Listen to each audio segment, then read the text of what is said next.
was.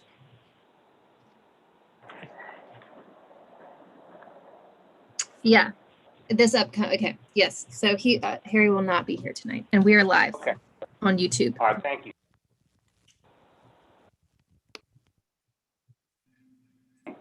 We'll start in 1 minute.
All right, we'll go ahead and get started. I'd like to welcome everyone to this May 19th, 2021 meeting with City of Charleston Planning Commission. The Planning Commission members are volunteers and they're appointed by Charleston City Council. I know you'll join me in thanking them for their work. I'll read off the members, since we're meeting by Zoom, the members of the commission for the record. Mr. Jimmy Bailey, Ms. Laquita Bryant Jenkins, Ms. Erica Harrison, Ms. Donna Jacobs, Ms. Angie Johnson, Sunday Lemphasis, Mr. Harry Lassane, who may or may not, I don't think he'll be with us tonight, and Mr. Sean Flug. And my name is Charlie Carish, and I'm the chairman of the commission. The way we operate is the city will read an item, the agenda item, into the record, or I'll read it into the record. The city will then make a proposal. Then after that proposal, they'll tell us if they recommend or not recommend an item. Then we'll hear from the applicant. Then we'll hear from anyone supporting the application and anyone who may be opposed to the application. Then we'll give the applicant a right to speak if they'd like to, with any concerns about the application. After that, we'll close the public hearing aspect of that, and there'll be the commission members will discuss, make motions, and vote on. I'd asked Mr. Morgan, Christopher Morgan, to, it looks like, introduce any staff that will be presenting tonight, introduce himself and any staff will be presenting tonight, as well as, I know there's one item that's deferred. Anything else on the agenda that changed? Mr. Morgan, I appreciate your help. Yes, sir, Mr. Chairman. So yes, just the one item at 3 and 5 Charleston Center Drive has been deferred. Staff tonight is, of course, myself. I'm planning manager at the City of Charleston, and Chloe Stuber is helping run the meeting. And then we also have Marcy Grant, who is our clerk. Philip Overcash is helping us with presentations. There will also be Anna Harp from our zoning division and Eric Schultz from our zoning division.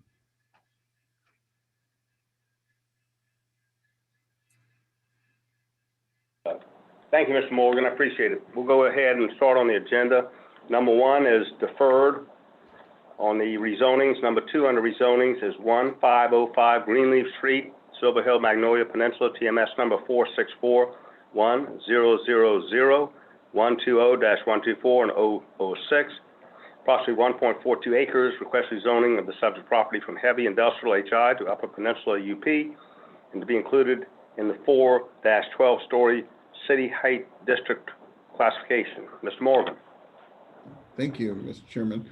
So this is a property in a rapidly evolving area of the Upper Peninsula of Charleston. As you can see in this image, when we zoned our Upper Peninsula areas probably 5 or 6 years ago, we were on either side of this subject property. If you all can see my cursor, here's the subject property, the L-shaped parcel here on Greenleaf. It has Upper Peninsula zoning to its south, all on the sides in the south, and also to the north along Greenleaf Street here, and of course to the west, the way this property wraps around it. but it was Upper Peninsula zoning at that time. It was adjacent to Upper Peninsula zoning. It was not included because we did not have requests from the property owner to include it, and typically we were just including things that fronted on Meeting Street. The idea was that as you get further away from Meeting, you still had some more industrial qualities, heavier duty industrial, like the Kinder Morgan facilities that are zoned heavy industrial, things like that. This is an area that has evolved. I'm going to point out a few things that have happened in this area. This subject parcel right here that I'm circling is now the new Quinn office building. That is a 4-story office building with a parking deck to the rear. The U.S. Foods facility that's open to the general public is here.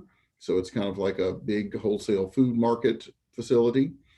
This is a storage facility here. The Jehovah's Witness have a worship center here. The proposal on this site would involve both this parcel that's already in the Upper Peninsula and this additional parcel for a mixed-use building. We are also seeing other mixed-use developments occur further to the north. The refinery facility is further up here, and all of this redevelopment is being spurred by what's going on in the lower areas of the peninsula, but also by what's coming from the standpoint of the bus rapid transit. There will be bus rapid transit coming down King Street, creating a very regular transit opportunity. Connections down at Mount Pleasant Street will be a major stop, and that's almost not a bad walk from this location. And there's just more and more interest in locating in these Upper Peninsula areas. I'll show you some aerial images here. First, we have where this subject property sits in our current plan, which is at job center designation. Of course, in our new plan, which is not in effect yet, and we're presenting to you all later this month, but it is showing as more of a mixed use area in the future plan, because we've seen this evolution that's gone on over the last 10 years. Here is the subject property on an aerial. You can see that there are industrial type facilities there. This aerial was taken before the new Quinn office building was built on this current paved area here. In addition to that Quinn office building, there's a Pepsi bottling facility immediately across the street from that has been bought for redevelopment into mixed use as well. And I think I have another image that you can see that from. So a whole lot of evolution is going on up here. Here you see the subject property a little bit closer in. Again, the property that's already zoned to Upper Peninsula is vacant. And then the subject property does have a commercial structure on it, a couple of commercial structures. And then here's the Jehovah's Witness facility in this location here, and then the Quinn office building and its associated detention ponds and things like that there. Here's another aerial view, and here is a ground level view of the subject property, another ground level view, and another ground level view here. So gives you a sense of what's going on. So because of this evolution and the fact that it's got the Upper Peninsula zoning on both sides, staff has felt very comfortable with this request and is recommending its approval. Thank you, Mr. Morgan. I tell you, it's amazing. I hope the people who are riding around up there, the transformation, the construction, the building up there is just unbelievable. It doesn't look like anything it did even 12 months ago, so it's unbelievable. Do we have, I guess, Mr. Gow or Mr. DeWitt, are they going to have a statement, Chloe?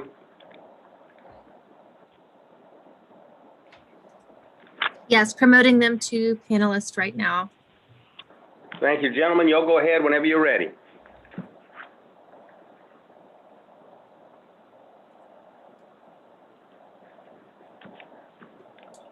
Hello. Mr. Gow, yeah, thank you. We're ready whenever you are, sir. Thank you. Yeah, thank you so much. I'm representing a group that is purchasing this parcel, and they are working with the property owner to look at doing a residential mixed-use building and provide the workforce housing and all the components required by UP zoning.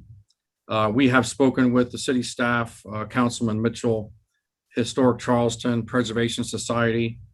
We had a good chat with Abby from 4 Mile Hibernian, She was excited to hear about more residential infill in this primarily industrial area.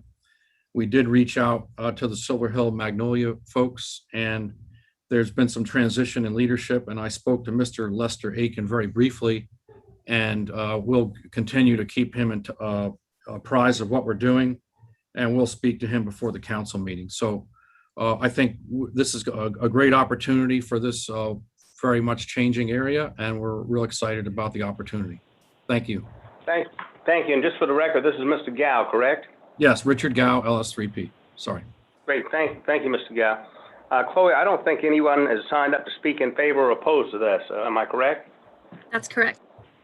Okay, so that'll close the public aspect of this. Commission members, any discussion, motions?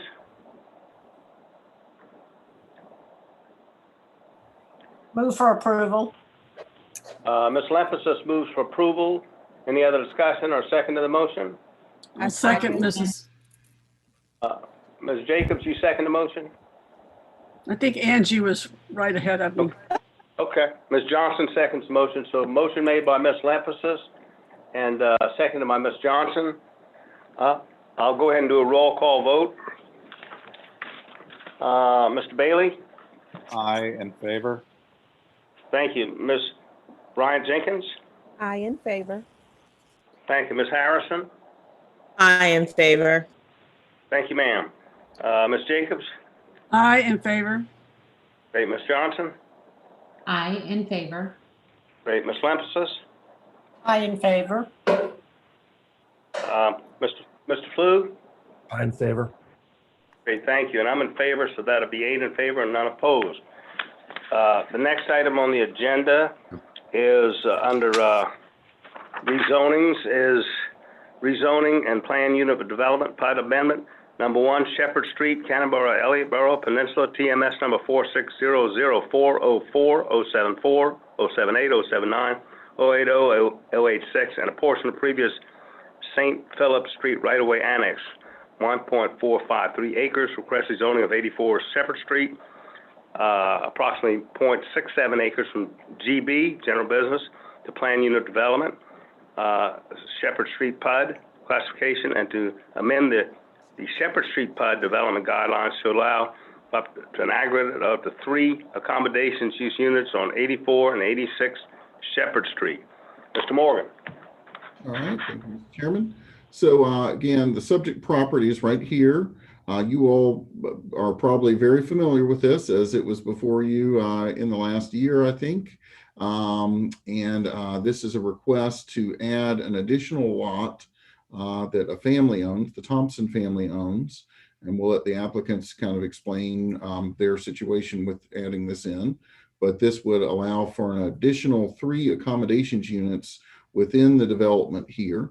There's a new office building, I believe it's a 5-story office building that's nearing completion on the frontage along King Street. Then there'll be a parking area that kind of wraps around this building.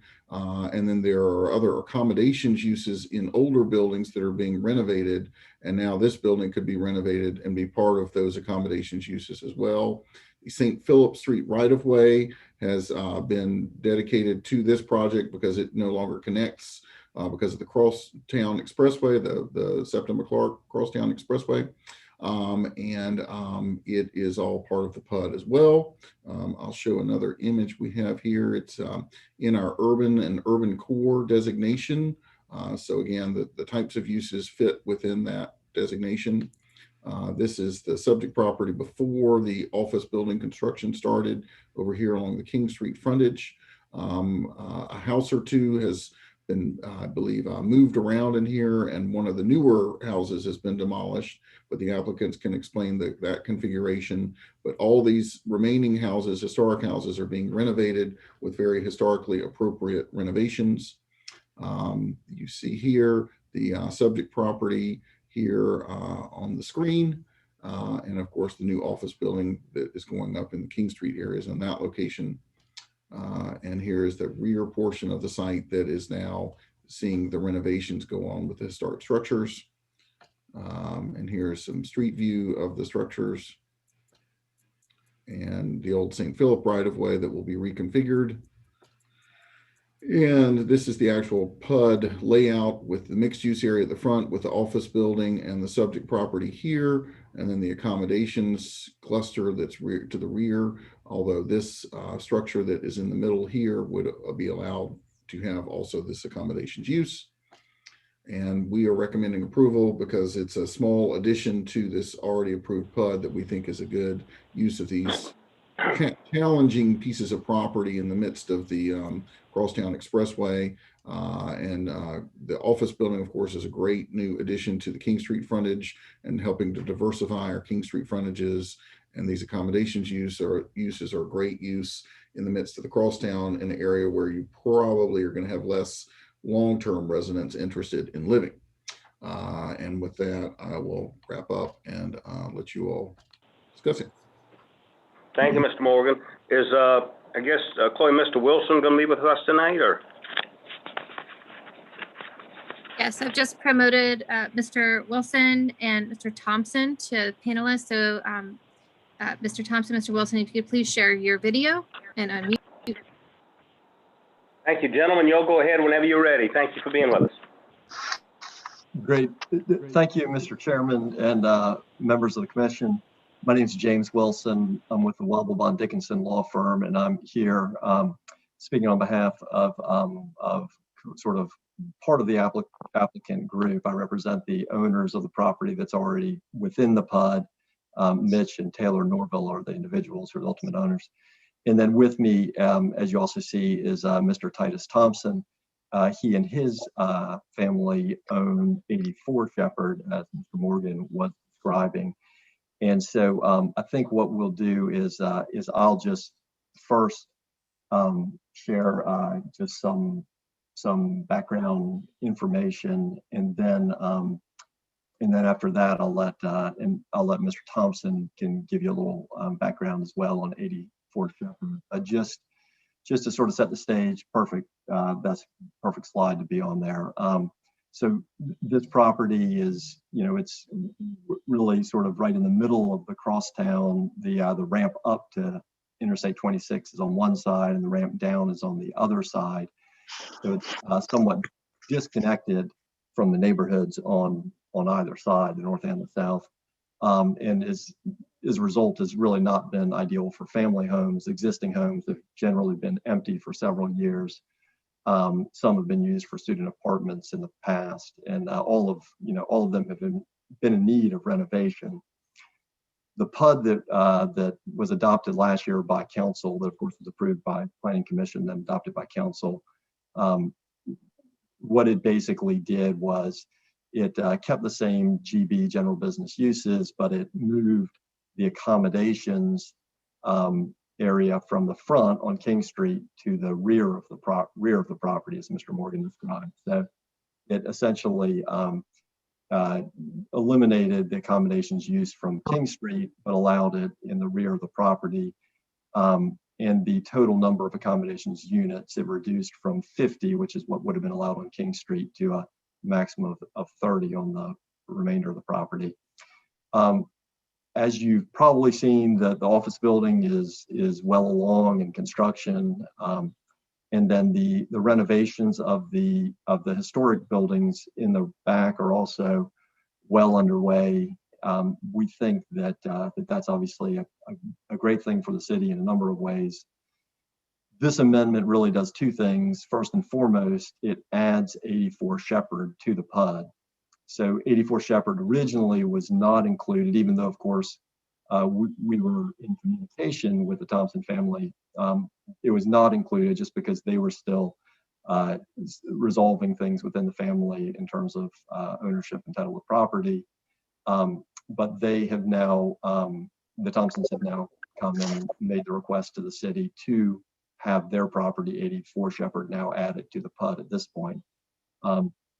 So it adds 84 Shepherd, and then secondly, it allows a total of 3 additional accommodations units between 84 Shepherd and then the house right next door, which is 86 Shepherd. So these are basically 2 houses that would be renovated ultimately and allowed for a maximum of 3 additional accommodations units. Heights are not changing in any way. The PUD doesn't change heights.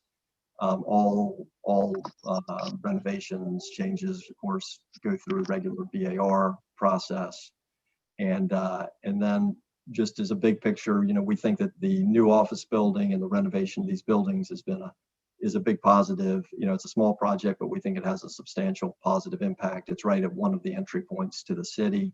And finally getting these homes restored, we think, is a big positive as well. So with that, Titus, I will hand it over to you just so you can give a little bit of background on 84 Shepherd. I think Mr. Wilson already kind of discussed everything in regards to just any concerns that we have. But first, I just want to just give thanks to God and also give thanks to whoever's on this panel as well. My name is Titus. I'm speaking on behalf of my sister and my brother, Asia and Al Thompson. 84 Shepherd Street. We are heirs. We are heirs to that property, which we inherited through my mother. So it's been in the family for 2 generations. So with this PUD rezoning, it allows us to be able to kind of fix up the property to where we can still keep it, but also not be limited to whatever we want to use it for. Really, I mean, there's really not much to say about the property in terms of what Mr. Wilson already discussed. We've just really been limited, and we've been working with them, and they've been helping us to be able to configure this whole rezoning to allow us, like I said, to be able to just utilize the property in a way where we can still keep the property, fix it up, and make it where it is a benefit to the city of Charleston, but also where we can also still be able to utilize the property, like I said. So, just thank you guys for being a part of this panel. So that's all I really have to say about it. Thank you.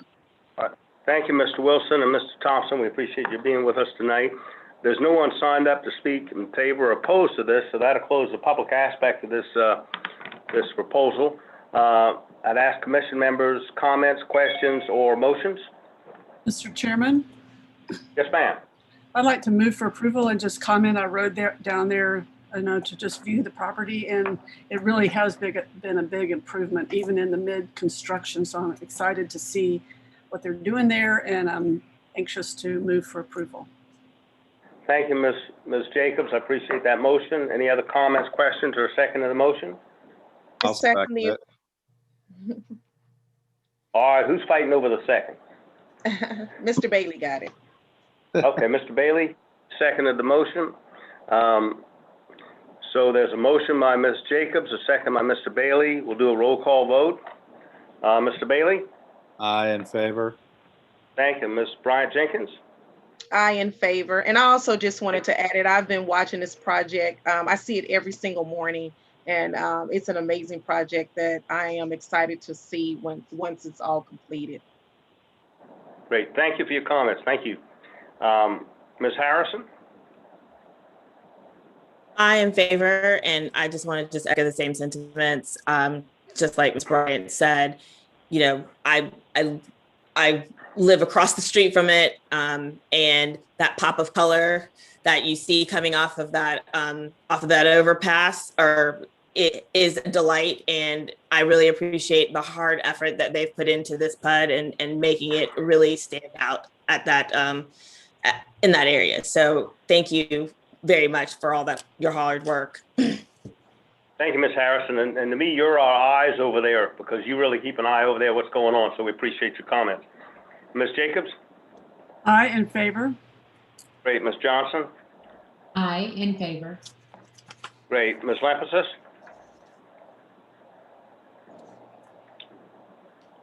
Ms. Lampasas? I'm sorry, aye, in favor. And Mr. Flug? Aye, in favor. Great. And I'm in favor as well. So that's 8 in favor and none opposed. The next item on the agenda is under rezonings, zoning and plan unit development is number 2, Clements Ferry Road, the marshes of Cupper River PUD, Cane Hoy, original TMS number 267. 00000. I think I enough zeros. 4 005 010 050-057 069 and 071. 36.09 acres. Request to amend the marshes at Cooper River Plan Unit Development Master Plan and Guidelines into rezone property on Clements Ferry Road, TMS number 271-000-2153, approximately 0.15 acres to be included in the PUD marshes at Cooper River. All right, Mr. Morgan. Thank you, Mr. Chairman. So this is out on Clements Ferry Road, the portion that's already been widened. It's directly across the street from the, I believe it's called Bose Van Allen Tech Facility and a daycare facility. And then there are nearby light industrial uses, and I'll show you some aerials that give you a sense of all that.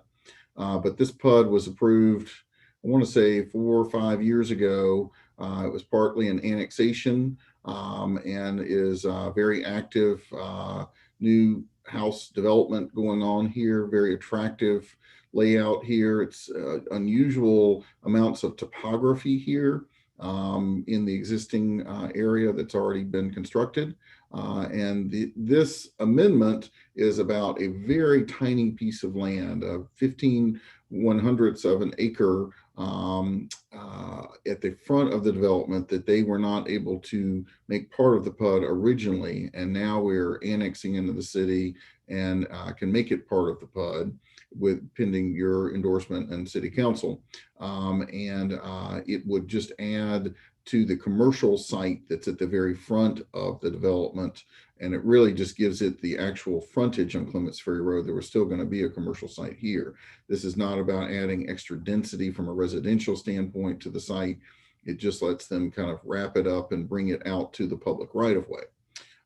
You have, this is in our Job Center and Suburban Edge recommended site in the current plan, as it was, of course, when the PUD was actually approved. Here you see the construction going on in the aerial imagery. There's a large area of green space in the middle, and the subject property is right up here at the front. Here's the tech firm that's across the street. Also the Rebellion Farms, or it may have a different name now, is a fairly large development that's going on in Berkeley County directly across the street here. There's the potential to one day create a traffic signal in this location too, that this PUD could potentially line up and get to as well, which is a very helpful thing on Clements Ferry Road. Here you see the subject property, and you really get a sense of how small it is and how it really is just the undeveloped frontage here along Clements Ferry. In front of an existing structure, and also adjacent to a commercial use here and a commercial use to the north as well. Here's an aerial image of it showing Clements Ferry, still not, the widening still not finished. The widening is finished now. And here's a street view image of the property. It's at the front of where they have their, I guess, sales trailer for the PUD that is underway now. And here are the land use designations in this PUD, and you see the commercial designation up here. And our recommendation is for approval based on the fact that it's just such a minor addition, and it helps kind of complete it by bringing in that additional area between it and the right of way on Clements Ferry. Thank you, Mr. Morgan. Is Kelsey Harper with us, Chloe? Yes. And Kelsey, when you're ready, if you could please share your video. Yeah, you go ahead whenever you're ready. Thank you. Hello, good evening. Good evening. Hi. I'm Kelsey Harper. I'm with Bowman Consulting, and we are representing our client who is the current owner of this very small parcel on Clements Ferry Road. Our client is also the owner of the directly adjacent 1 acre parcel to the northwest. It's currently within the marshes at Cooper River PUD. We're in the very early stages of conceptual design, so our client hasn't quite settled on a specific end user or a specific use, but it will of course be within the guidelines of the general business zone of the PUD. So again, I really appreciate you all taking the time, and happy to answer any questions that you have. Thank you, Ms. Harper, for your time and for being with us. I see no one signed up to speak because that'll close the public aspect of this. So commission members, questions, comments, or a motion?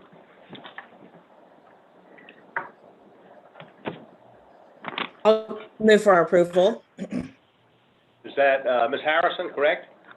Yes. All right, thank you. Is there a second? Other questions or comments? I second. Great. Ms. Bryant Jenkins is second. There's a motion and a second. We'll do a roll call vote. Mr. Bailey? Aye in favor. Great. Ms. Bryant Jenkins? I in favor. Great. Ms. Harrison? I in favor. Great. Ms. Jacobs? I in favor. Great. Ms. Johnson?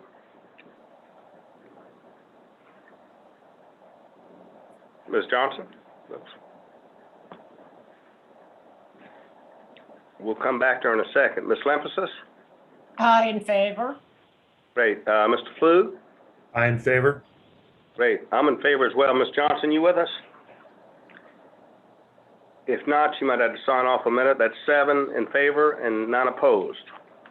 The next item on the agenda is Ordinance Amendment number 1 to amend 54-604. Development requires TRC approval of Article 6, Land Development Plan Review of Chapter 54 of the Code of City of Charleston zoning ordinance to update the list of development project types that require the approval of the Technical Review Committee, TRC.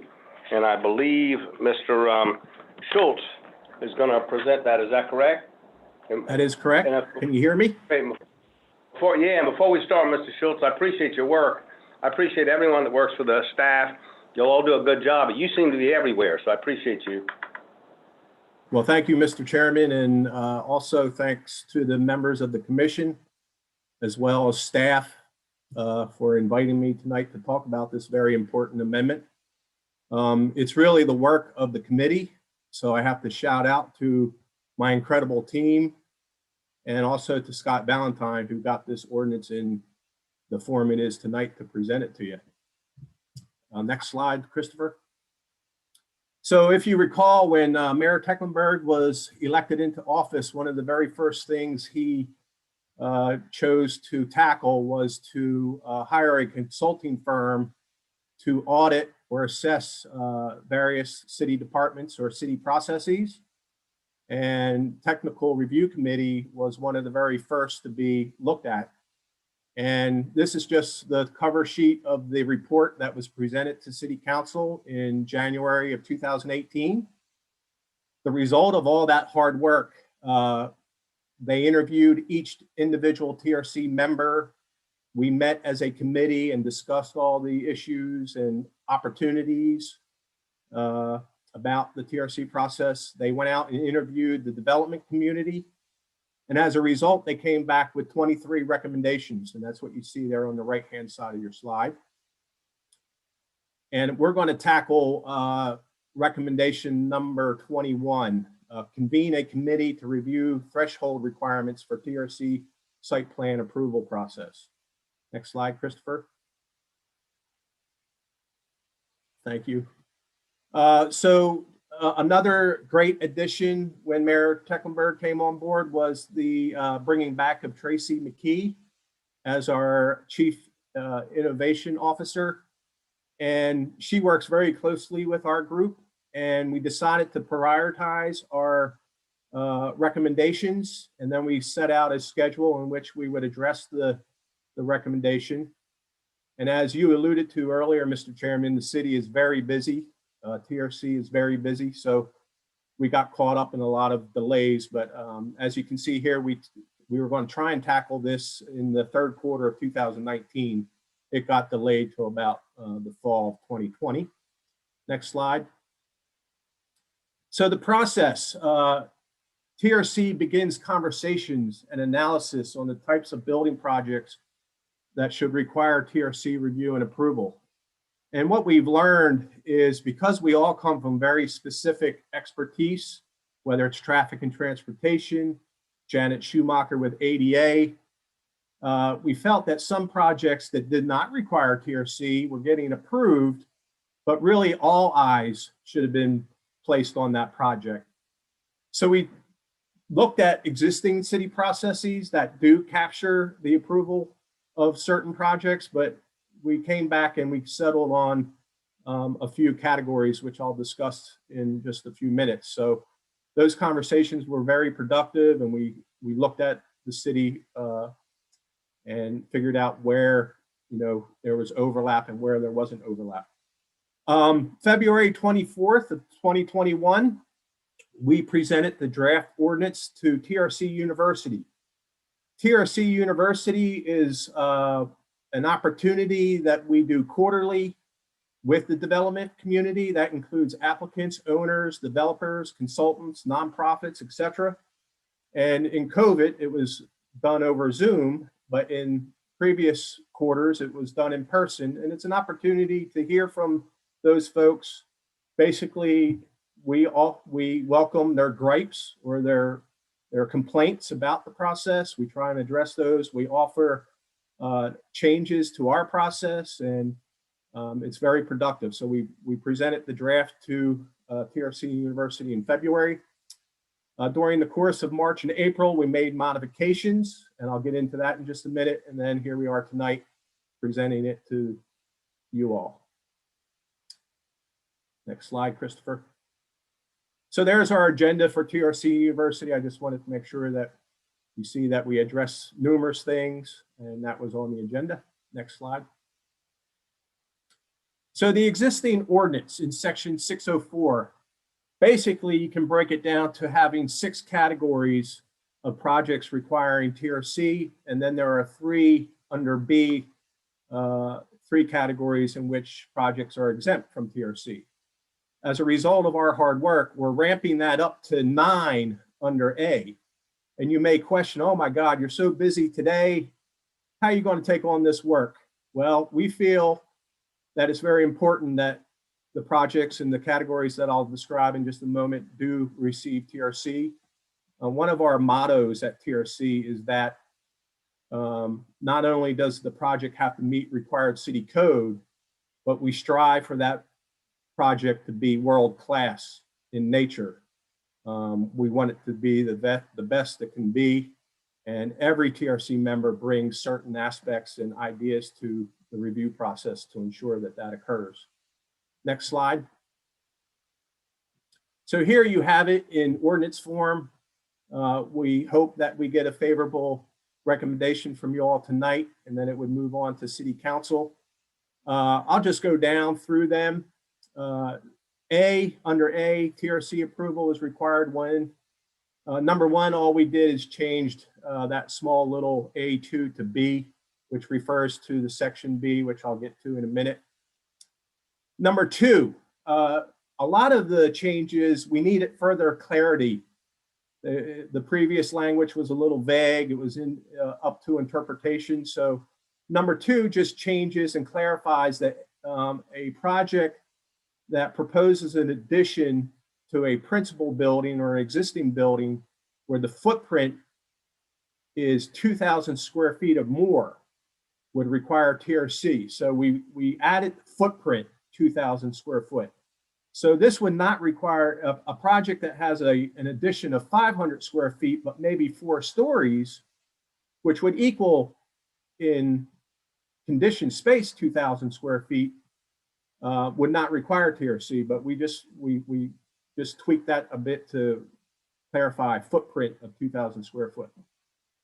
Number 3, as you can see, where stormwater drainage systems onto and off the site was scratched out, we kind of added number 4. I'll get to that in a minute, but Mr. Michael Mathis struggled at times, as well as other staff members, exactly how the existing language was interpreted. So any construction or development results in changes to traffic circulation, internal or external to the development site, specific to changes to or additions to curb cuts, site access, and drive-through lanes. So again, we see a lot of buildings that are repurposed for maybe a Starbucks or something that requires a drive-through lane, and we see projects where they want to move the curb cut from one location to another. So we felt that we capture those type of projects. Number 4 is new in its entirety. And again, stormwater drainage systems in the previous number 3 had to be clarified. So again, working with our stormwater management department, we came up with number 4. So any construction, development, or redevelopment that requires a type 2 or type 3 construction activity application as prescribed in the city's stormwater design standards manual. So they're the experts. They felt that a lot of projects that were conducting land disturbance under that definition required TRC. Number 5, we just added some clarity to that. Basically remains the same, but zoning classification of a given site. So we just wanted to make sure that any additional proposed improvements to any PUD, any neighborhood district or Upper Peninsula district would require TRC approval. And as Mr. Chairman, you alluded to, a lot of the activity in the Upper Peninsula is in the Upper Peninsula district. So if a project is built and 5 years later they want to come back and change something that's significant, TRC will review that. Number 6 stays the same. Properties with restricted covenants. That was an old zoning practice from the 70s and 80s, contract zoning, if you call it. There's very few parcels that have restricted covenants, but we still kept that in. Number 7 is new in its entirety. And this stemmed from the activity primarily in the Cannon Spring Street corridor. What we're seeing there is a lot of properties can afford additional residential units, and developers come forth and they were trying, I wouldn't say they were trying to beat the system, because we'll get to number 8, but they were dropping out a unit and then maybe a year later coming and adding a unit and so on and so forth. So we decided it was important to look at these infill projects with everybody's eyes. So we added the language, any construction of a new building or building addition on the peninsula or in a area identified as a special protection area by the Department of Stormwater Management, which results in a total of 3 or more dwelling units on a single lot. So that's new, and we feel that's a good thing for the city on the peninsula. Next slide. Number 8 remains the same. This is where we caught those type of projects. It remains the same, single or 2-family dwelling unit construction resulting in a total of 4 or more units on a single lot. So that's anywhere in the city. Number 9 is new in its entirety. With the half-cent sales tax projects run and managed by Charleston County and other city projects sponsored by the city, we were starting to see linear projects go through and get approved without all divisions and areas of expertise being having their eyes on it. So we added number 9. So any linear construction project specific to sidewalks, multi-use paths, utility lines, surface or subsurface drainage systems that exceed a continuous length of 100 feet or more, I think that should say, or requires a platting of a new easement, excluding construction projects in existing easements, except for those such projects may require construction activity approval. So this would capture, and it does capture, the Glen McConnell multi-use path, sidewalk projects around West Ashley that are, connecting Sam Rittenberg to Orange Grove, maybe by just a couple blocks. But we want to make sure that the necessary ADA ramps are in place and trees are protected and so on and so forth. So there was a number 10, and I just want to talk about that. It dealt with parking lots. We have a lot of non-conforming parking lots around the city, and oftentimes they start to deteriorate and become nothing but potholes, and they want to resurface and do things to them. And that was where we got most of the comments from our development community. And so we decided to pull that aspect or that notion of any parking lot that went under reconstruction or had major modifications. And we're going to look at that because we found that there's a lot of conflicting zoning ordinance requirements with stormwater ordinance in the new design manual. So we'll come back and visit that, but we were happy to eliminate that from this amendment. And then under B, number 1, we just clarify dwelling unit construction not exceeding the requirements of section 7 or 8 above. So I thank you, TRC members. Thank you for your hard work. We get into all the details once you give certain entitlements to projects, and you are keeping us busy, believe me. But if you have any questions, I'll take them at this point. Thank you, Mr. Schultz. I tell you, I want to again thank you, and it's obvious that y'all spent a lot of time on this, and it's so important that we modify these things as time goes on, and you'll see issues that come up.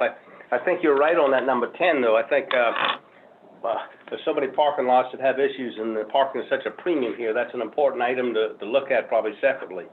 Yes, sir. Yes, sir. Thank you. I know there's probably questions or comments, and I knew right away my TRC expert, Ms. Jacobs, was going to have something, so I'm going to let Ms. Jacobs take over. Thank you, Mr. Chairman. And I also want to echo thanks to TRC. They do a magnificent job. And really, when we look at these TRC reports at Planning Commission, the public is now beginning to see the hard work that TRC does for our city and its development. I had just a couple of quick questions to make sure I understand something. If you have an existing building on a site that's large enough to add an additional building, which might fall under the new building, not in addition to the building, but an additional building, is that covered under section A1? Does that cover yes, that? Yeah, any new construction, it would depend on the base zoning, obviously, and of course the use of that building. So a GB zone property with a principal building, and then they want to add a building, absolutely, it would be required to come through TRC. Again, relative to residential properties, again, if it's new construction and it exceeds 3 units or more and is on the peninsula within a special protection area, it's captured by TRC. If it's elsewhere in the city and there's a principal building with X number of units and they add a building that's new construction to get up to 4 units or more, that would then be captured by TRC as well. So that goes to my second question. If you have a lot that is subdividable, if you will, to make 3 or more units, but each lot is sold individually, it's not worked by a developer, does that still fall under this TRC review? Okay. Where he subdivides the land and then he individually sells that land, and maybe the land should have seen TRC review by some mechanism, but they're sold to just individual owners. I think in that scenario, Ms. Jacobs, it goes back to what those now subdivided lots will be used for. If they're zoned commercial and somebody buys that lot and does a commercial building, absolutely TRC sees it. If it's a residential type subdivision and they subdivide it, somebody buys it and just puts a single family house on it, no TRC required. Okay, thank you. Thank you. Those are my questions, Mr. Chairman. Thank you, Ms. Jacobs. And go ahead, Ms. Lemphasis. Yes, I have a question for Eric. In section 1, A3, construction or development results in changes to traffic circulation, internal or external. My question is, that sort of takes a huge latitude that y'all have to have the development community to have to do some, is it a mile exterior outside of the whatever the development is? It just seems a little vague. Okay, so it continues on to say specific to changes to or addition to curb cuts, site access, or drive-through lanes. I hope that may clarify. Well, those are the only items externally that this could affect? Yeah, so again, I think where you're headed with that, so I'm just going to use the Crosstown as an example. We had a project over there that had a continuous curb cut, if you will. They were proposing to change the use. Therefore, they were trying to not do too much in the SCDOT right away to require maybe an encroachment permit. But the city was interested in having that continuous curb cut go away to specific, have a specific curb cut, designed and built. So that's external to the site.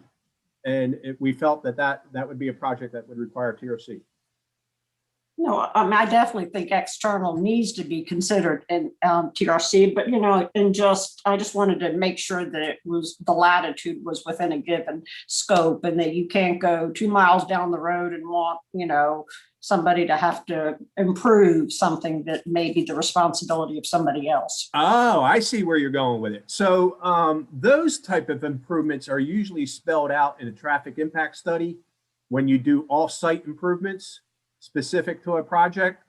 For instance, years ago when the West Ashley Walmart was built out on Bees Ferry Road, that developer had to do turn lanes at the hospital at Magwood and also at another controlled access point on Glen McConnell. So those would be pulled out and identified in a traffic impact study. We're not asking people to go down the street. It would be adjacent to the site, not a couple blocks away. Okay, thank you. Thank you, Ms. Lepsis. Just for the record, no one had signed up to speak, or there was no written comments on this. I just want to read that no one from the public had signed up to speak. Other questions, comments of commission members or motion? I have a question. Yes, sir, Mr. Bailey. And you teed it up there nicely. I note that there are no folks signed up to speak for or against this. But I am curious if there were substantive changes that occurred after the meeting with, I think you called it the TRC University. Yes, sir. So we had very good attendance for that particular meeting. I believe we had around 35 in attendance. And again, that group ranges from consultants to owners to developers to whomever.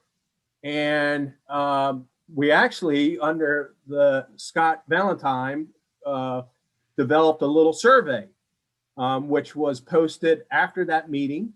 And we gave them a chance to think this through and talk about it within their office or what have you. The only comments that came back were relative to our point number 10, which we withdrew. And it was, and maybe we hadn't thought that project or that requirement through hard enough, but it was about all these non-conforming parking lots around the city and people wanting to repave them or reline, stripe them, add, little, whatever it may be, new handicap spaces, whatever. And that was the only comment or comments. I think we received 2 from that survey. And so we decided that when we really looked into it, that the zoning ordinance is conflicting with some of the new stormwater management techniques. And also Janet Schumacher with ADA receives all sorts of calls about, little asphalt ramps in front of curbs and not really being a true handicap ramp. And so we're going to think that through, but they were the only comments that we received. It was all about the parking lot aspect, nothing about these other points. Right. Well, thank you. If there are no other questions, I'll move for. I might just remind you that I assume Mr. Morgan and others will be asking me to attend City Council when it goes in front of City Council for the public hearing portion, and we'll see what it possibly draws there. But all in all, I can truthfully say that the development community, I believe, we're in agreement. They're all trying to produce quality projects in the city, and they know the city is a little different from outlining in municipalities and how we run our site plan review. And we really did not receive any negative comments to the other categories. Thank you, Mr. Schultz, and that's an important piece. That this will go to City Council. There will be a public meeting, so there could be, and there'll probably be a couple of readings of this, so there's public information. Mr. Bailey, Yep. I think you were about to make a motion. I do have a question, some questions. Good, Ms. Harrison, you go ahead.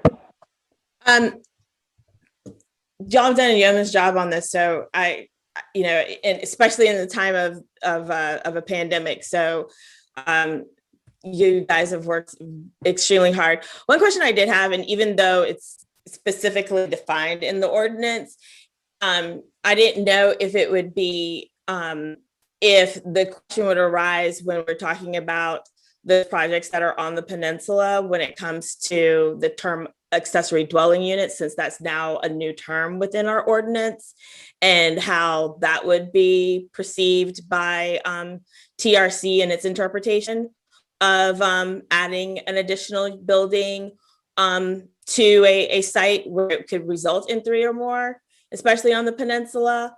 And then the other part was, as you kind of discussed, was the platting of new easements. And I'm presuming that it's, those public spaces, those multi-use paths. But I didn't know if that was also incorporating, like these types of PUDs that have easements that are platted within them, or where properties join together and form a PUD or form a horizontal property regime. Right. So again, to address the linear construction projects, we're thinking, and I hope it is worded correctly, that it's not cross-access easements or any of that type of nature easement. It's specific to construction of an improvement that requires land disturbance, if you will. So for instance, Dominion Energy is proposing a major new gas line in the Bees Ferry area. If it's not within their existing easement and they have to do a new easement, then TRC would review that and look at that type of construction. Sidewalks are typically in right-of-ways. Multi-use paths are typically in right-of-ways. We do sometimes see easements placed over multi-use paths, but so I hope that clarifies that. That's a very good question relative to, we'll have to get with Mr. Lee Batchelder and Christopher to address the additional unit. I'm not sure how the accessory dwelling unit is defined. Does it count toward density or not? We'll have to look at that. I'm thinking in terms of a lot, and if it affords 4 units because of its lot size, and they're for market type rent, that sort of thing, then that would absolutely receive TRC. But if, typically, yeah, we'll have to look at that. That's a very good question, Erica. We'll look at that. Thank you, Ms. Harrison. Is there any other questions or comments from commission members or motion? I think Jimmy gave the motion. I was going to second Jimmy's motion. Jimmy, can you, I know, Jimmy, are you making a motion to approve this? I move to approve the staff recommendation. Thank you, Mr. Bailey. Is there other questions or a second? I second Mr. Bailey's motion, and just once again, really glad to see that this is being reviewed and streamlined and that the community is involved in it. Thank you, Mr. Chairman. Thank you, Ms. Jacobs. And TRC knows that Ms. Jacobs is always watching, so that's the key. So there's a motion. I would like to reach out to you all, just remind you that the TRC meetings are open to the public. You're more than welcome to join us every Thursday. Hope to see you tomorrow morning.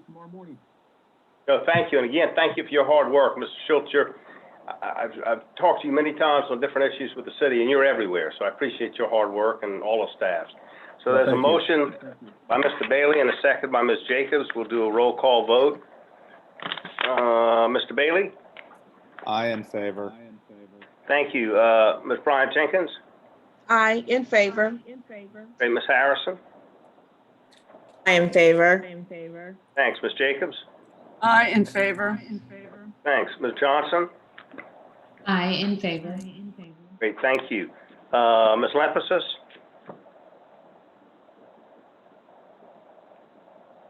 Cindy, you with us? I'm sorry, Charlie, I am in favor. Great, thank you. Mr. Flug? I'm in favor. Great, thank you. And I'm in favor, so that's 8 in favor and none opposed. Thank you, and thanks again, staff, for all the hard work on this issue. We're now at subdivisions. Number 1, Sanders Road, Roads Crossing, West Ashley, a portion of TMS number 286-0000001. I think I got enough. Approximately 22.377 acres, 57 one-family attached lots. Request subdivision concept approval. Zone diverse residential GR9. Mr. Morgan, who's going to speak on this? This is going to be Ms. Harp. Ms. Harp, you go ahead whenever you're ready. Thank you. Good evening. Where's the echo? Anybody else hear the echo? Yes, Well, I don't know who's it coming from. I hear the echo too. Should be Okay. gone now. Charlie muted. Thank you. Whew, that's better. Sorry about that. This is the applicant is requesting subdivision concept plan approval for 22.377 acres on Sanders Road in West Ashley. As the screen shows, they are asking for a 57 one-family attached dwelling units and the construction of new rights-of-ways in open space. The proposed rights-of-ways are typical of residential streets in the city of Charleston, and the new parcels conform to the subdivision requirements for the new parcels in the city of Charleston zoning ordinance. Christopher, can you go to the, there you go. So that gives you an idea where it is. There's Sanders Road and Beast Ferry up there and existing residential uses surrounding it. The next one, please. Oh, see, look, pretty pictures. So now we know where it is. It's like right now it's just wooded, vacant lots. Next. Okay. So this is these are all provided by the applicant. So this is an aerial view of the concept plan. And next. Thank you. So that is a concept plan. So they are, as you can see, they're asking for 57 attached, one family attached dwelling units. Sidewalks are included with the subdivision, as well as along Sanders Road. And that is per section 54-381 of the City of Charleston zoning ordinance. There are wetlands on the parcel, but wetlands are not proposed to be impacted by this subdivision. The current zoning is DR6. DR6 zoning allows for single-family detached and attached residential units. And as I mentioned earlier, the surrounding parcels contain single-family residential neighborhoods. The proposed concept plan was reviewed by TRC committee, by the technical review committee in 5 different meetings. So it is, it has been reviewed extensively. As we know, the concept plan, it is just a concept plan. After concept plan, they will have to come back to technical review committee for preliminary plat and road construction plans. So based on all the reviews that were done by TRC, the staff recommendation is for approval with conditions. And if you want to move forward, Christopher, so these are all the exhibits from the applicant showing the existing conditions, the trees that are proposed to be removed. They already got approval from Board of Zoning Appeals side design to remove some of the trees. And like I said, the approval from staff is approval with conditions. And the conditions would be that any road that is only 20 will need to be signed as no on-street parking or anything to that effect. A minimum of 27 feet of pavement width is required for on-street parking. And this comes from stormwater, is the Department of Stormwater Management approves the concept plan only on the condition that the subsequent preliminary plat and road construction plans meet the minimum requirements of the city 2020 stormwater design standards manual. Approval, staff recommends approval with those conditions. Thank you. Thank you, Ms. Harp. Chloe, who is going to present on this? I see several names listed. Yes, I am promoting Dennis Willett, Tom Wallington, and York Dilday now. Great, thank you. Y'all go ahead whenever you're ready. Thank you. And if the applicants could please share their video as well. Thank you.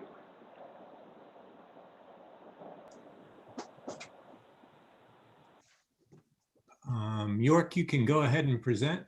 Hi, this is York Dilday with Thomas and Hutton. I think Ms. Hart did a great presentation and she pretty much gave all the relevant information for the project. So if y'all have any more information y'all need from us or any questions, I'm happy to answer anything. Thank you, sir. Anyone else going to speak? No. I see we have, go ahead, I'm sorry. I have one question. On the 20-foot roads, are these roads private or they are going to be dedicated? They'll be public roads, but they'll be greater than 20 feet.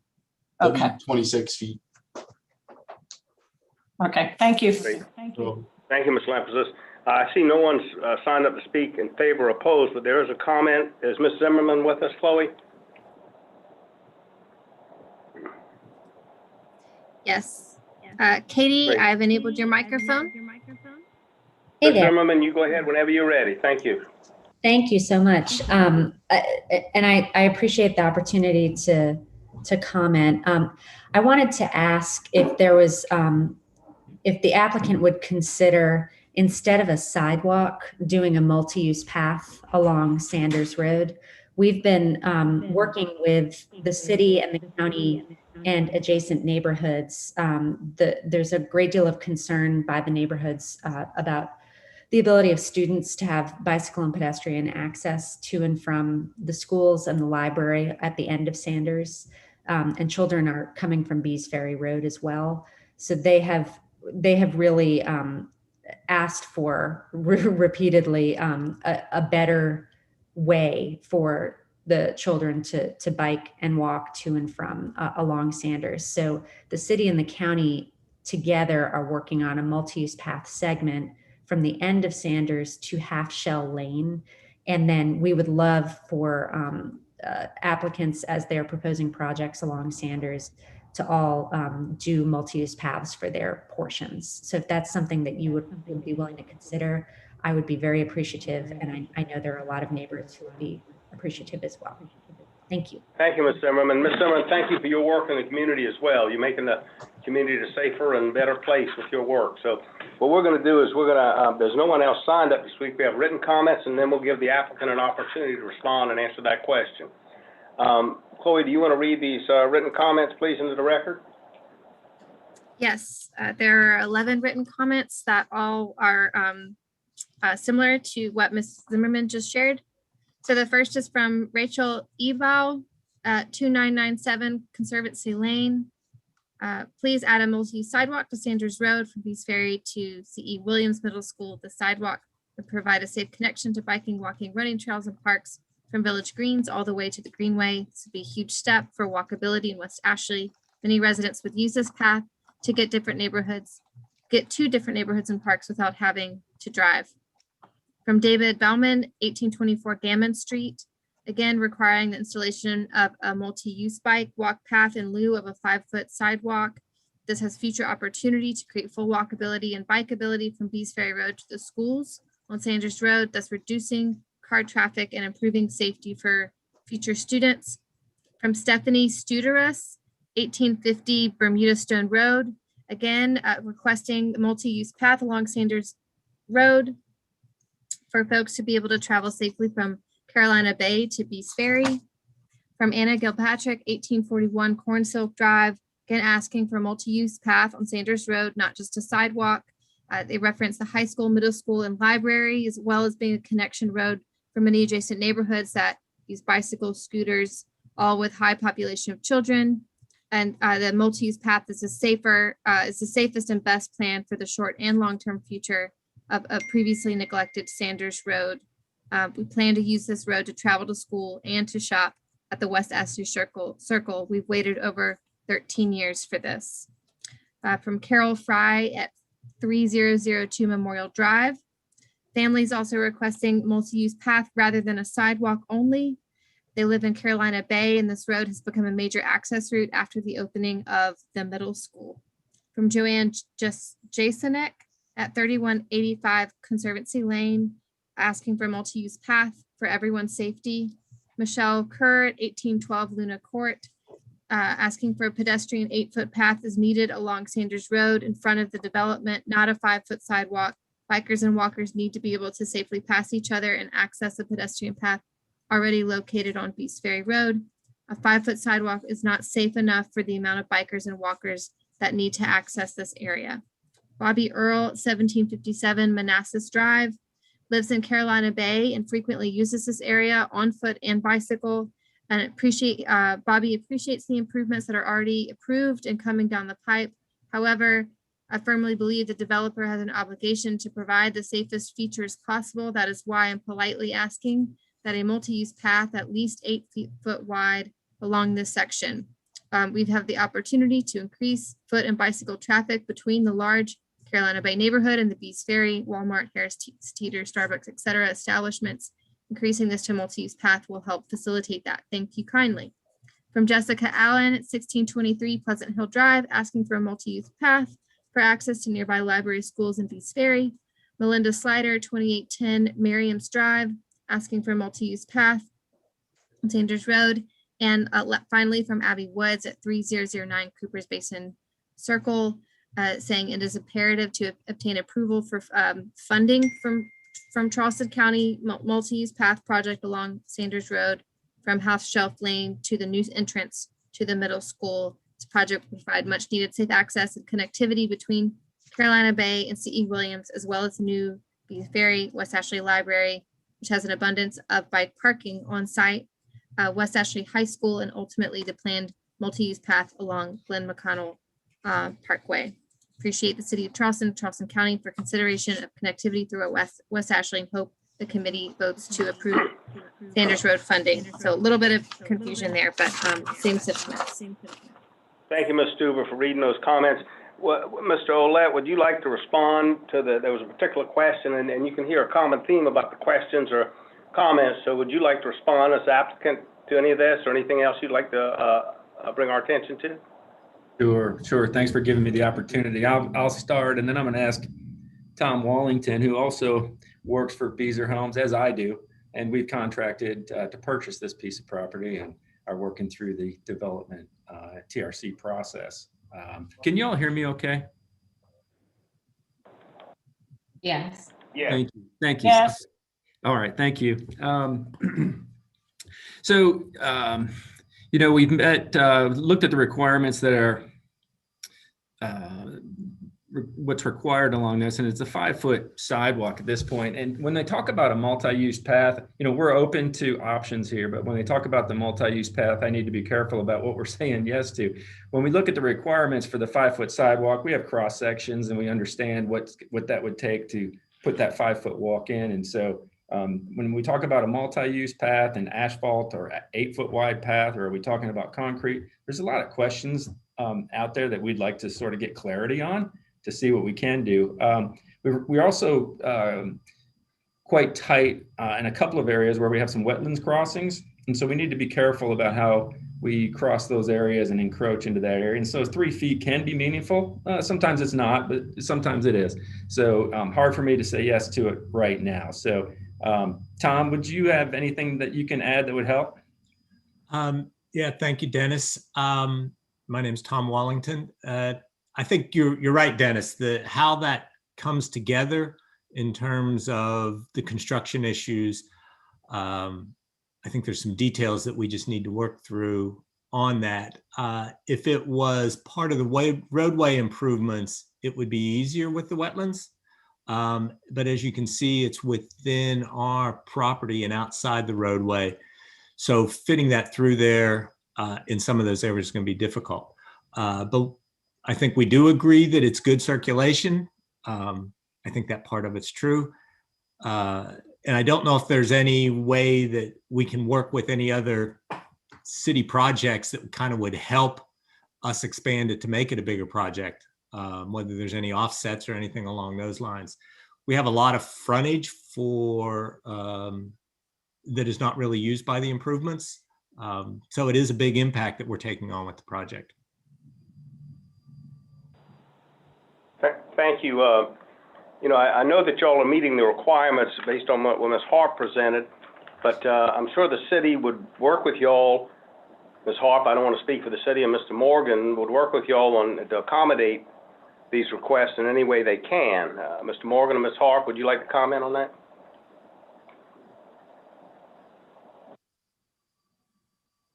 I'll let Ms. Harp start.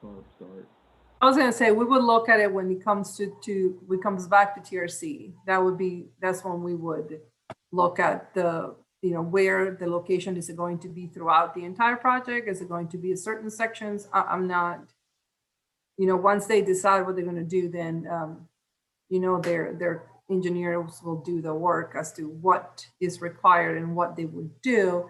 And it would be reviewed during TRC when it comes back. Mr. Morgan, why don't you go ahead? I mean, I would just concur with Ms. Hart. If the developer is willing to do this and go beyond, the basic city requirements, that would be fantastic. There's no doubt that this is an area that is rapidly changing, and this connection, which is as one of the commenters said, we've been waiting for a long time. It's been in a lot of city plans. The vehicular aspect is now open, but getting the bike ped here is also very important too. So anything the applicant would be willing to do on that front, I'm sure would be welcomed.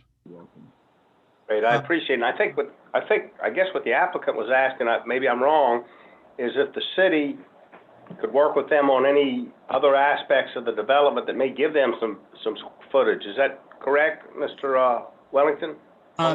Yeah, and I think it's somewhat relevant to our previous agenda item about a linear project. I know this is our frontage improvements, and we want to do what we need to do. But the good thing about doing a wider 8-foot system is that it's connective and it's linear and it goes to other places. So I don't know whether there's language that we can come up with that we'll work together on as this goes through here. It might be that it moves to different places at different times as we go along this frontage. If we knew the land and limitations, it would be relatively easy to say we'll go from 3 to 8 feet. I think we're not quite sure what all the limitations we're going to run into as we go through there. And I just don't know if how we can put language that says everybody works together without knowing the details. But I know that we want to try to work on it and make it happen. Make it be a continuous 8-foot pedestrian system more than the 5-foot. I know that sounds easy a lot when people suggest it. When the implementations come into play, I just don't know what we're going to run into. That's fair enough. Thank you. Mr. Why don't we Chairman? close the public? Yeah, we're going to close the public. Ms. Jacobs, we're going to close the public aspect of this, and then so we'll go ahead and get commission members, and I'll recognize you to ask any questions or comments.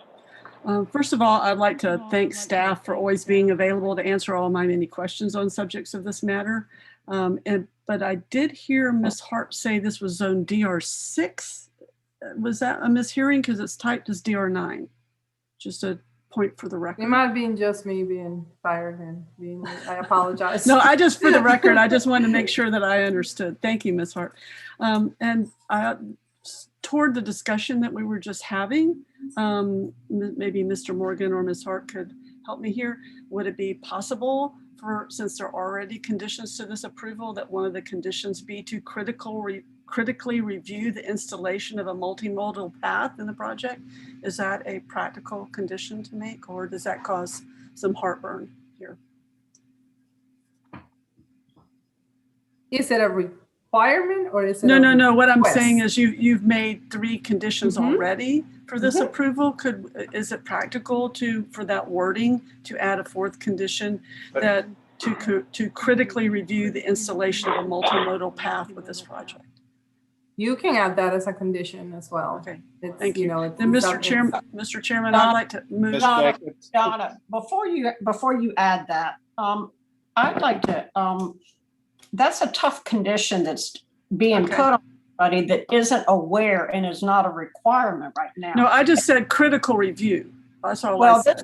this is a, I don't even know what a multi-use is. I don't recall that having come up in very many developments in the past. And I guess this is the first, I think this is the first time I've actually heard. Well, it's a that- requirement of all the Folly Road overlay for all redevelopment of all the property along Rethink Folly Road right now. It's this But this is more multimodal path. This is a residential subdivision, and this is a unique one in that it has a lot of frontage. But I think that's putting a very difficult task on individuals that already had their planning put in place. And we're trying to come up with a requirement or a condition for them that they don't even know what they agreeing to, and we don't even know what we're asking for. That's And why I I- don't and I want to agree put a with you. hard condition. I just wanted to put Yeah, a but- condition of critical review. But if you put a condition on, I think it makes, it's not to say it's a hard or not hard. I think if you make a condition, I believe, and staff can tell me it is a requirement, it becomes a requirement if it's a condition of the approval. But Mr. Bailey, did you have a question or comment? Well, that's what I wanted to get some clarity on. I mean, I'd like to see the path happen, and I'd like for them to work with the staff on it. But they have met the minimum requirements, and so I don't want to force it on them, but I sure would like for them to work on it. I think that's what you were trying to suggest, Donna. Is that right? Yes, I'm just trying to find a way to, because I'm looking at the comments that transportation made, and they're sort of suggestive in the TRC site approval comments, but not directly already. And they say things like the following comments will remain throughout the approval. And some of them are soft in there. They don't specifically say multimodal path, but there are already several comments that say that will remain through the approval of this project.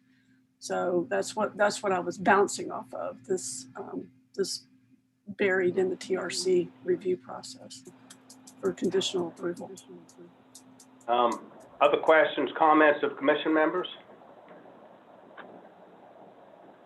So Christopher, or Ms. Harp, Ms. Jacob, I think asked a question, said y'all could put that as a condition. My concern is, and again, I understand it, and I appreciate the fact that everybody wants a safer community to roam around in. And as Mr. Bailey said, they're meeting the requirements.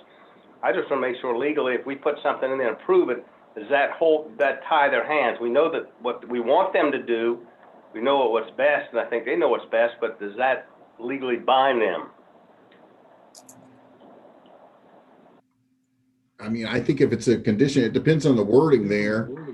We might need an attorney to interpret how that wording is handled, you know.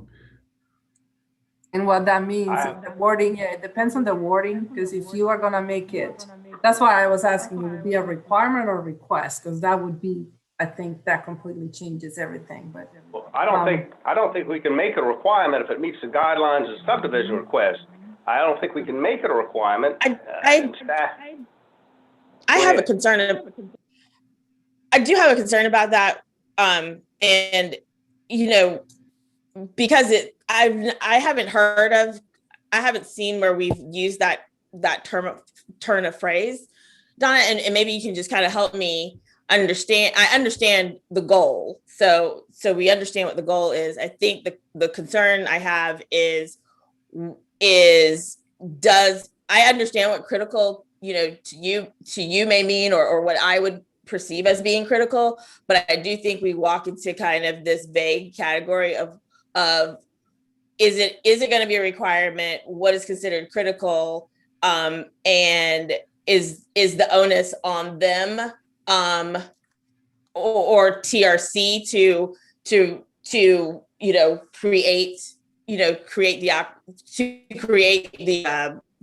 that path, because I know most folks, you know, on that development side, when they meet those minimum, if they're meeting that minimum requirement, they feel they have met that obligation and they want to proceed forward. And so by adding the concept of critical, I'm wondering if we're only creating confusion for TRC staff and putting something more onerous on the developer than should exist. Yeah, because I think, Ms. Harrison, you're right. I think we're adding, if there's requirements and they're meeting them and we're changing the requirements, I don't think we have the ability to do that. Again, I think we're all on the same page as what we'd like to see, but legally, what can we can do and can't do in terms of conditions and requirements? Is there soft wording, Erica, that you might feel comfortable with that doesn't create an onus? And Ms. Jacobs, when you say soft wording, I don't know how you, I don't Well, know legally I'm trying to somehow incorporate a condition, because even in the transportation part of the TRC, it says the following comments will remain throughout the approval. And there's several comments in there. None of them talk specifically about multimodal, but they do talk softly about multimodal. I would think the only thing we could say is we requested the developer attempt to work with the city and the city staff to accommodate the request of the 8-foot path. I don't know. You'll tell me if I'm right or wrong, but I don't, you know. Well, Charlie, I think that if that's something that we need to consider in any developments that have a certain parameters, I think that that needs to be added in our zoning ordinance, and not just put in on a development that already has applied, has met all the requirements, and we're trying to add something on. I think we need to look at that if that's an important issue. And I think a multi-use in some developments are going to be very important, but I think that's just unfair to do this on this particular application. And if that's something we need to do, we need to move forward with that in another meeting and change the zoning law. I guess I'm just bouncing. Legally, we don't have the right to do that, is what I'm saying. I think the only thing we can do is request the developers meet the guidelines. Ms. Jacobs, you go ahead. No, I'm just bouncing off the fact that we approved a transportation plan, like a year or so ago for complete streets, and I would think this would fall under that. So I don't know how that works into the TRC process then. Well, I guess maybe Anna, I think the question is that for me, and I think maybe to give some level of comfort is, where they're at this stage, they're looking, they're obviously at this stage of an approval. However, is it possible as they progress through the process, is it feasible to ask them to reconsider and to closely look at this at a multimodal path, and definitively say it's undoable for X, Y, and Z reasons? We can Ms. ask Harrison, them I think you're right. But I don't Ms. Johnson, you go ahead. Condition. So I think there's a request and there's a condition, but I don't think we can make a soft request. I don't think we can have a kind of half condition. Either needs to be a condition or not. I think they've heard what we have to say, but I agree with Sunday. I don't know that we can be adding this for this specific request. I think we're all on the same page on this. Let me add, and that we all want to see the same thing. I just don't think we have the right to demand it. Is there a motion, other comments or a motion on this? I'll move for approval with conditions stated by staff. Right. Sorry. And go ahead. No, I was just going to say, Donna, this isn't to not include yours, but my motion is to do what staff has presented. No, I completely understand. I was just hoping that we could address the comments that have been made by everyone in some form or fashion, but I appreciate the understanding. Great. Is there a second to the motion? I'll second it. Thank you, Ms. Johnson. And the applicant is still on this, and they hear us very clearly, and I think staff hears us, and I believe if they hear us and they hear the citizens, that hopefully they'll be able to make some accommodations, and staff can work with them on some footage here or there to make that work. But there's a motion and a second on this. I'm going to do a roll call vote unless there's any other questions or comments. Mr. Bailey? This is LaQuita. Yes, ma'am. You go ahead, Ms. Bryant. Yes, ma'am. You go ahead. I just wanted to make a comment because this is kind of touching me near and dear to my heart as far as the need for the extra footage. So I am in support of what Ms. Jacobs has said also, I do understand the wording, and I know there might not be the soft wording that we can actually put in this. And I am hopeful that all those that are working to develop this community hear, like he said, what the staff is saying, because this is a important multi-use path that's needed for this area. And I hope that they hear us and can accommodate. I just wanted to say that. Thank you, ma'am. So, yes, ma'am. So we'll go ahead. Mr. Bailey, I'm sorry, I'm not on it. I think he dropped off, Charlie. All right, that's right. He said he was going to drop off. We had a motion. A second was Bryant Jenkins. I in favor. Thank you, Ms. Harrison. I in favor. Thank you, Ms. Jacobs. I in favor.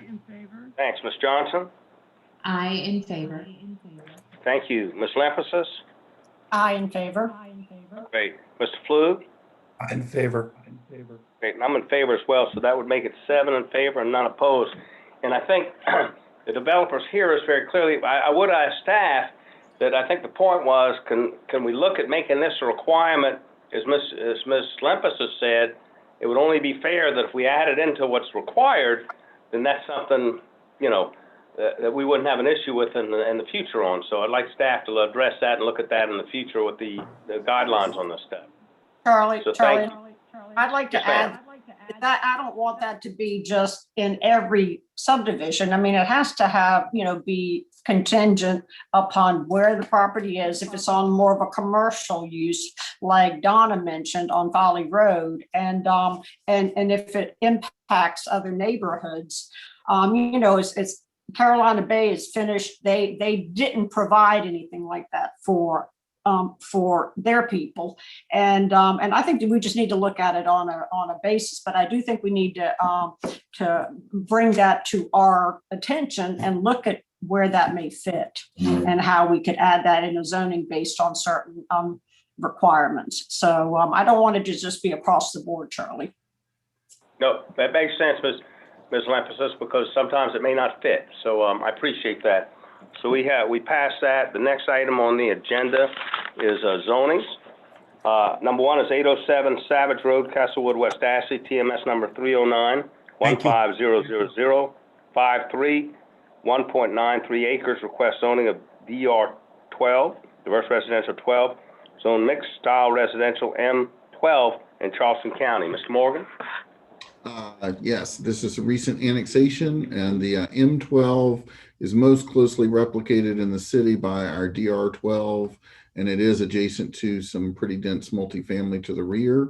So we would recommend for the M12. Here's an image of the current configuration on the property.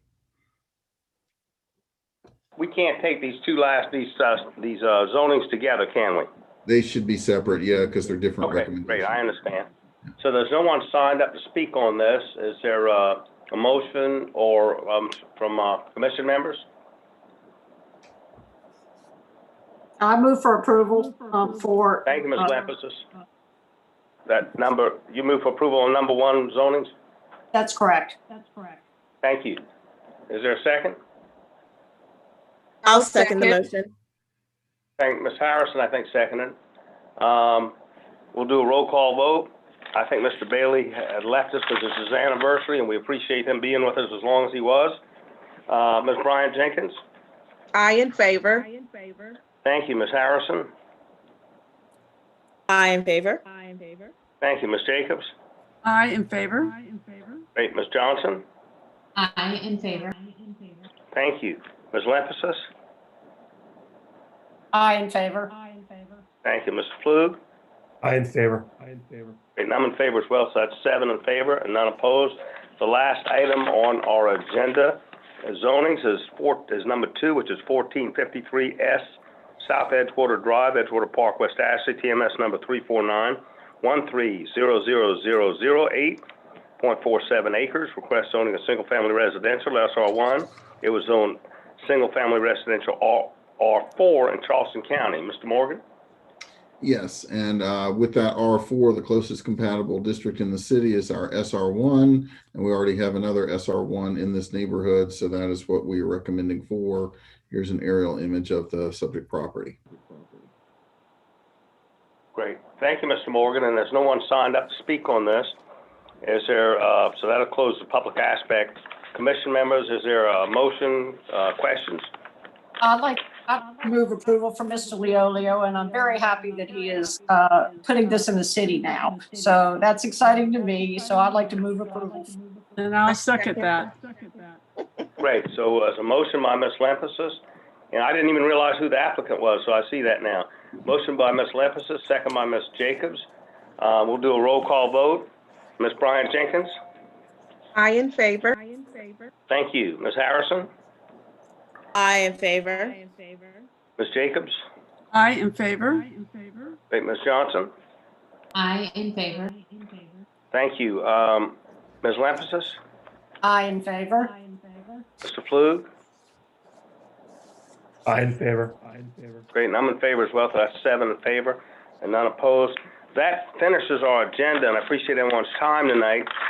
Chloe, can you, or Christopher, can you just, so everybody, I know we've had some future meetings or stuff coming up with the plan. Can you just refresh our memory on that for dates? Yes.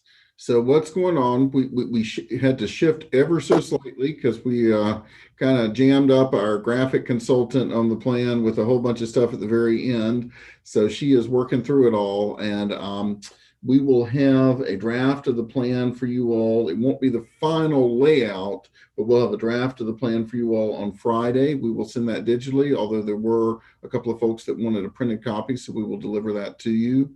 And then we will meet next Wednesday, the 26th at 3 p.m. for a work session.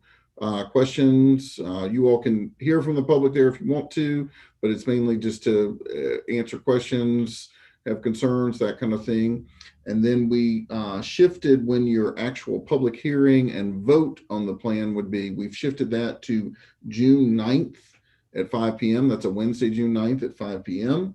And then assuming that you all do finalize the plan at that point in time, there would then be a joint workshop with City Council at some point, probably in later June, before the July 4th holiday week. And then City Council will take up the plan with a public hearing on Tuesday, July 20th. And that is the plan. The plan for the plan. Thank you, Mr. Morgan. And I know, and as Mr. Morgan told me earlier, this is done every 10 years, so this is huge. And I know that y'all will all go out and drink a cold beer or a glass of wine when this is done, because you work very hard on it, and I know everyone appreciates it. You gonna drink 3 glasses of beer? Maybe 4. Okay. All right. Charlie, if I could, I did have a question. Because as Christopher said, the version of the plan that you all will be getting on Friday will have it's likely that a lot of the graphics will just be either placeholder graphics or sort of an empty rectangle, just holding that spot on the page where it won't have any information displayed. Because as he said, we overloaded our graphic designer at the last minute. So it will definitely have all of the text in there, all of the recommendations will be in there, but we don't know yet how much of the graphics will actually be included, with the exception of the land use maps, of course. We'll make sure that those are in there. Would you all, for those of you who requested printed versions, would you all still like that to be provided in print, or would you be interested in just a digital version this time around? So just want to do one last poll with that new information, one last poll of who needs a printed version. I would like a printed version. I'm very analog. I need to highlight. I would like a printed version as well. I would like a printed version to highlight text. I'm not worried about graphics right now. Anyone else? But I'm happy to pick up too, so. Great. Thank you. So we don't have anything else. So wish everyone, it's still beautiful weather out there. I hope everyone, and it's not too hot yet. So I'll see y'all next week. So thank you for your time. Thanks.